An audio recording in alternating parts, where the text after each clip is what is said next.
So if I'm going to do a road test in Paris, it might as well be a camera, and the Samsung Galaxy Wi-Fi camera better perform because I left my DSLR at home.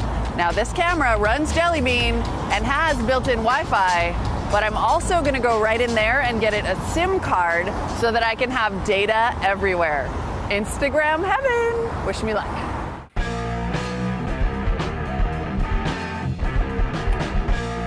All right, I got my orange SIM card. Put it in and hit the road. Pop. And did insert SIM. Restart to access the mobile network. And this is definitely already more complicated than a regular camera, for sure. But I guess we knew that going in. It's giving me a signal.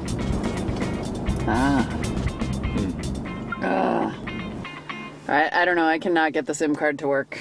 It says I'm registered on the network, but I don't have any access. I don't know. I'm just gonna go take some photos, and if I find an orange store on the way, maybe I'll stop and ask them what's up. Meanwhile, I'll look for Wi-Fi. One big drawback that I noticed immediately is that this camera takes forever to start up. And when it starts up, it doesn't default to camera mode. It's a little time consuming to operate, but let's get to the photos.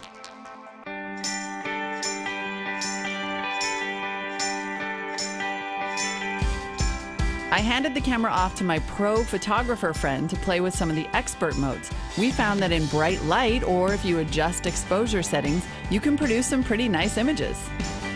Got a little video of myself at Notre Dame. All the pictures that I take in Paris are basically me like looking up at stuff, but once again, the nice big view screen, definitely a bonus, as is the 20x zoom. Kind of digging that.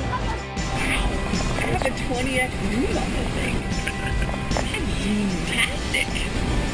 I own that gargoyle. Just don't plan to shoot all day long. Battery life is barely a day. Also, if you're not a pro, you will be disappointed in your snapshots. So this is like the picture, you can't really see this. Oh, there we go. That we just took of Celso with his $5,000 Canon. And I mean, it's one thing to go around taking pictures with my phone and expecting that it's kind of phone quality pictures, but this, now just having this just make me mad. I'm angry. I want my DSLR. I can't believe I left it at home. You better not screw up my Paris trip, Samsung. And as for low light shots, forget about it. Okay, in the end, as much as I wanted to love this camera and I was delighted at being able to get my email on it, it's just not a good enough camera to justify carrying this instead of a phone. Plus, the battery life is not good, and all of this Android goodness just kind of gets in the way.